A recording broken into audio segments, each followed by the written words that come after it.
এটা খালি অপেক্ষা করতে আমার কোনো সময় একটা কাস্টমার গাড়ি নিয়ে আইতো।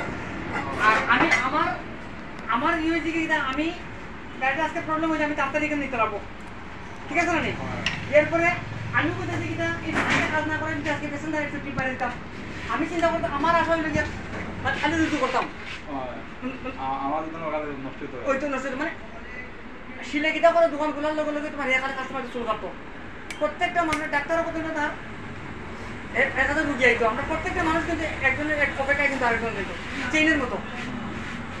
আমি বলতাম তোমার দ্বারা তুমি এর দ্বারা এর দ্বারা এরকম, এটার লেগেও তো আশা আফসোস করে কিছু লাভ নাই। বুঝে ভগবান কেউ ম্যানেজ করে আমি বিশ্বাস করি তোমার বিশ্ব মাসালে কাজ পেয়েছে আরো কতদিন ধরে আমি কইতাম পারি না। আমি রাস্তা বেরিয়া একটা কোনো মানে দশজন টুকুলা বইয়ে রয়েছে গল্প আজকে মানে এরকম হচ্ছে না এমনি আমার পেছনে থেকে থাকে একদম কোনো জিরো কমেন্টস আমার ভাগ্য কোন থেকে যেটা লই যাইছি আজকে এটা আমার বহুত খারাপ।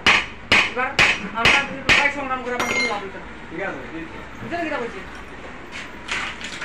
আমি কেন কইছি হয়েছে দাদা যে একটু কইছে ইস মানে এত প্রবলেম দিতে আছে ক্লিকা এটা আমরা একটু কষ্ট দিতেই যাবো, কারণ ভগবান আমরা প্রতি একটু বেজার হয়ে গেছে। কইছে তোরা কয়েকদিন লাগে একটু যদি তুই আমার নাম তরকার এলাম তোরটা ঠিক করবো। এবার প্রত্যেকটা মানুষের আমরা এরকম বুঝছেন দাদা, এটা লেগে কোনো চিন্তা করে লাভ নেই, সব বলবো মানতো না ভগবান। একটু মানে কষ্ট যে সহ্য করতে পারবো এরপরে কিন্তু কিনে নেবো, বুঝে না বুঝছি সবাই আমরা